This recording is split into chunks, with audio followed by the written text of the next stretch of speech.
Welcome back to the series where I turn pride flags into Pokemon teams. For this video, I am using the Aromantic flag. Aromantic can refer to people who don't experience any romantic attraction whatsoever. However, it's a term that can also be used to describe people that do experience romantic attraction, but very rarely. Now, if you have a pride flag you would like to see turned into a Pokemon team, be sure to comment below, and I will use it. Why don't we just go ahead and jump right into the battles?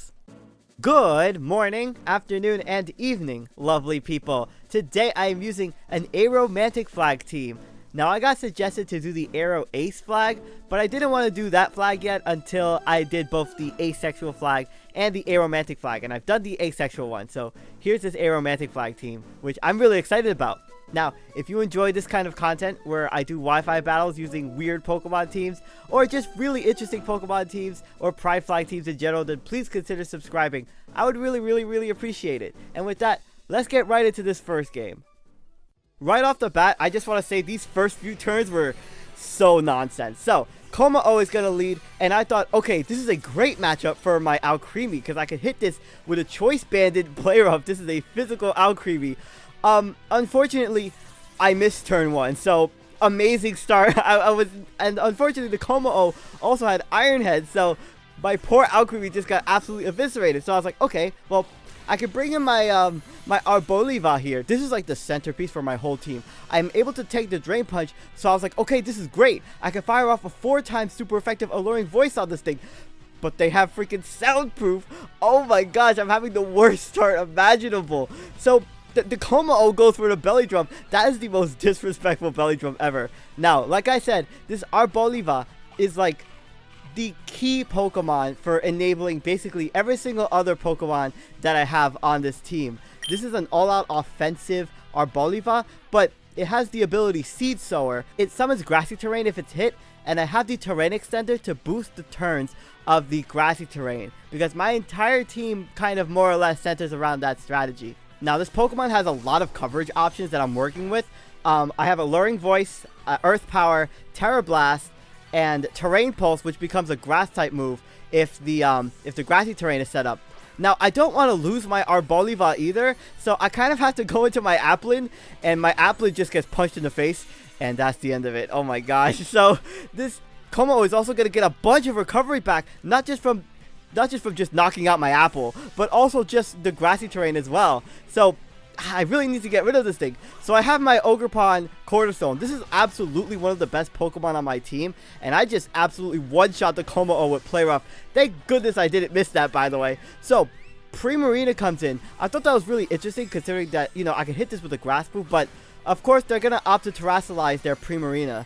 Now, I wasn't really worried about this Primarina, like knocking me down to my Sturdy, which I have because, well, I have Sturdy. I can live any hit. This Ogerpon is a fully offensive set, and it makes use of the Grassy Terrain with the move Grassy Glide. So Grassy Glide becomes a priority move when it's in Grassy Terrain, and I thought it was a really interesting move that I put on this set. I also have Ivy Cudgel, Play Rough, and Knockoff, and it's just a 4 attacks Ogerpon. It's definitely the best Pokemon that I have on this team. So Primarina is going to choose to Terrasilize. I hit them with the Grassy Glide, which does less than half. But they're, of course, going to go for that Terra Ice Ice Beam. Now, like I said, I do have my Sturdy ability intact, which means that I'm going to be able to live the hit. But also, it means that I'm going to be able to threaten this Primarina with a super effective Ivy Cudgel on the next turn. So, obviously, they are afraid of that, and they decide to go into the Grimmsnarl. Now, I thought that this was great because Grimmsnarl is going to take a lot of damage from this Ivy Cudgel.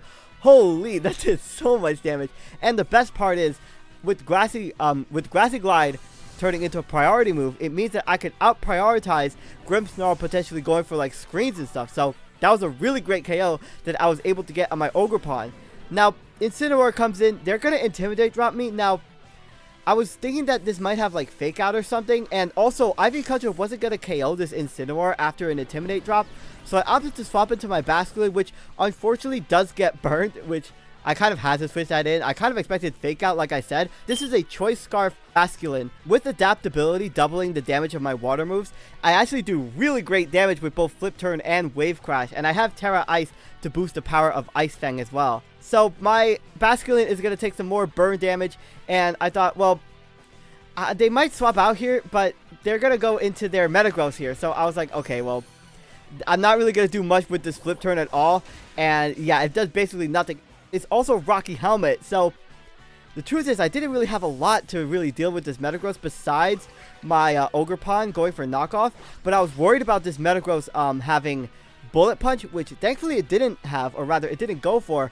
As I knock off the Rocky Helmet, it actually ended up going for the Stealth Rock. So I thought that this might have been more of a defensive Metagross rather than like an all-out offensive one. Metagross is so scary to go up against. So I go for the Ivy Cudgel. I actually end up getting a crit. If this was max defense, that might have mattered. I maybe should not have gone for that, but perhaps it didn't. Now, Incineroar is going to come in again, intimidate me, and I thought, okay, well, you know, I'm just going to go for the Ivy Cudgel again. And like I mentioned earlier, that Intimidate drop really did end up mattering because I wasn't able to KO this Incineroar. Maybe in hindsight, I should have went for the Terra Rock. But like I said, I really was expecting this Incineroar to go for Fake Out because literally every single Incineroar does have Fake Out, even if it's not in VGC. So Ogerpon gets taken out there, and I thought, well, this is fine. It's on a very low amount of health. I could easily just whittle this down with my flip turn from my Basculin. Now, this was a little bit of a scary position because I have to bring in my Arboliva here on what I'm anticipating to be the Primarina to switch in. Their last two Pokemon are Primarina and the Venusaur in the back. So Primarina is obviously going to go for that Terra Ice Beam. That's going to take me out. But I do have my Grassy Terrain now. And I have one more Pokemon to really make use of the Grassy Terrain and hopefully help me win this game. So Arboliva gets taken out. And I thought, okay, well, I have Meloetta here. And this Meloetta is really interesting because I have a Grassy Seed on this. So the Grassy Seed gets used up when I'm in Grassy Terrain. And that's going to allow me to get a defense boost. And Meloetta is the type of Pokemon that has a lot of great special defense as well. So I'm now bulky on both sides. And I have a Calm Mind sweeping Meloetta set with Psychic, Focus Blast, and Thunderbolt, and Terra Electric. With the defense boost from the Grassy Seed, I'm going to be able to tank a lot of hits. And also, I'm able to outspeed and go for the Calm Mind. So I should be able to tank whatever hit this Primarina decides to go for against me. So they're going to go for the Terra Ice Beam against my Meloetta. Does some pretty solid damage, but they end up freezing me. I was like, oh my gosh, no. Oh my gosh, this is horrible. I need to get off a Psychic because like my Basculin is not going to be able to defeat the Venusaur and the Primarina in the back. But I thankfully de-thaw, and I also land the Focus Blast afterward, and that just absolutely takes out the Primarina. Oh my gosh, if I did not thaw, I would not have won this game because my Basculin, there was no way I was going to be able to deal with Primarina and Venusaur or lock myself into a move, especially when I'm burnt.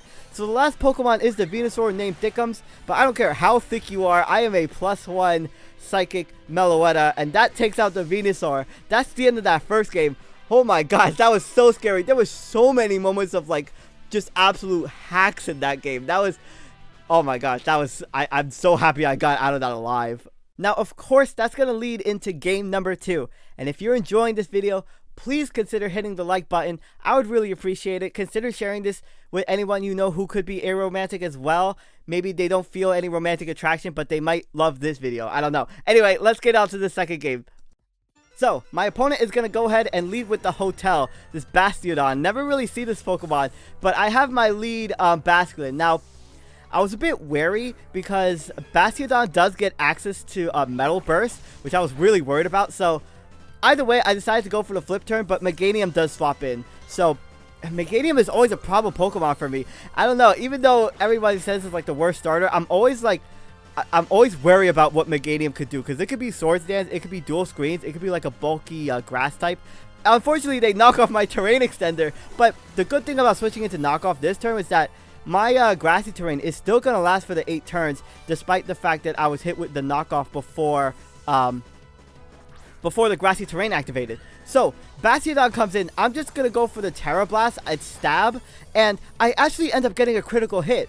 And that's actually really important because as I get my Grassy Terrain recovery and as the Bastiodon gets Grassy Terrain recovery, it's not enough to bring it back to full HP, which I'm assuming that this Bastiodon had Sturdy, but that meant that I was able to Earth Power it and it was able to go down in one hit. Oh my gosh, I wasn't sure if that Bastiodon had like Custap Berry either, or if it did have Metal Burst, or like Body Press probably, but that was a crazy crit, even though it was a 4 times resisted move. So Titan comes in. this thing was pretty problematic. So my Basculin is going to get some grassy terrain recovery. This Pokemon is really bulky. I decided to go for the Wave Crash. I was really worried about this Pokemon setting up a Belly Drum as well. But they end up just taking me out with the Play Rough. But Wave Crash only does like half of this. So I was like, okay, well, this is fine. I could bring in my Alcremie next turn. And like I said, I have a physical Alcremie on this set. This is a Choice Banded Alcremie. This Pokemon's attack is not great, and its coverage is worse. So I have a Play Rough, Drain Punch, Terra Blast, Fire, and Giga Impact. This Pokemon is so bad. So the Titan goes for the Icicle Crash versus me, and I get freaking crit. Oh my gosh, that definitely mattered. Why is my Clover Alcremie getting so unlucky in this game? I thought Clovers were meant to be lucky. So I'm forced to bring in my my Meloetta, and I have to use up my Grassy Seed against this. I didn't really like having to use up my Grassy Seed so early in the game. I usually have this Pokemon as like my late game cleaner, and as I go for the Focus Blast, it doesn't take it out. So I was like, shoot, the Titan is more than likely running like an Assault Vest or something in order to tank that. This thing is doing a lot of damage versus my team, and I'm using up a lot of my resources. So they're going to go for the Ice Shard, get some chip damage on me, and I'm just going to take them out with the Psychic. But I wasn't really in a great position using up my Meloetta so early. So as I take out this Titan, I'm going to be able to get some grassy terrain recovery, but it is going to run out. So the next time my Arboliva sets up the grassy terrain, it's only going to last for 5 turns. Now, the Persian is going to swap in. I anticipated that they might go for the Fake Out this turn, and then maybe outspeed me and go for like a Technician like Thief or something. But they end up being a normal gem, so it's a good thing I actually ended up swapping out that turn. So the Persian is going to activate my grassy terrain again, and I was wondering what this Persian was even going to do, if it had like U-turn or something, but they end up going for the Covet, which is also Technician boosted. Thankfully, they also knocked off my my Terrain Extender, but I'm absolutely going to be able to take it out with the Terrain Pulse, which gets doubled in base power and turns into a Grass type move. It's really interesting. So Electivire comes in, and I thought, okay, well, I'm going to see if I can tank this hit with this Applin. Unfortunately, it goes for the Ice Punch, and that's 4 times super effective.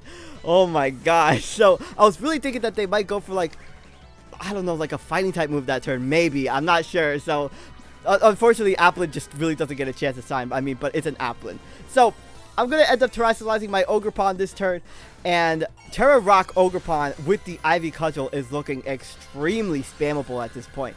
So I'm getting a really big mask on my face, and that's gonna give me a defense boost. I don't have a sturdy anymore, and I think I also said defense boost instead of defense boost. Oh my gosh. So going for that Terra Rock Ivy Cudgel, again, I wasn't sure if this was like a more sweeping or defensive Meganium, but either way, it was gonna get absolutely smacked in the face by a Cudgel. So they have the Poliwrath this turn.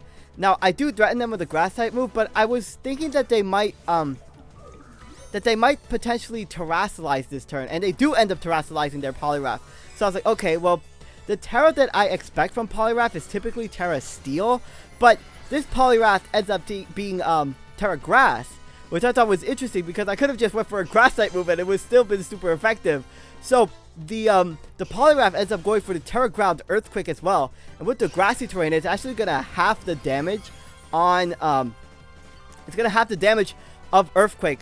So I take like nothing, and the grassy terrain disappears, which is good because I'm gonna be able to activate it next turn with this Poliwrath. I actually outsped them, but they end up going for the Circle Throw, which is like negative priority, and that's gonna take out my Arboliva. But it does activate the grassy terrain. Honestly, I was shocked that my Terrain Pulse did like normal type damage and that I outsped it, because Arboliva is just so slow. So I'm going to bring in my Ogerpon again now, and I thought, okay, well, my Grassy Glide is basically unguardable at this point. I'm going to be able to go for that, and that is just going to be able to one-shot the Poliwrath. The last Pokemon is the Electivire, and the thing about Electivire is that it sucks. So I'm going to go for the Terra Rock Ivy Cudgel on this thing, and there is no shot that this Electivire is going to be able to tank this hit. That is the end of both games. Thank you all so much for watching. Again, this Ogerpon was just an absolute menace. If you enjoyed this video, please consider hitting the like button. My name is SkyLaaa. Don't forget to smile, and I will see you all next time.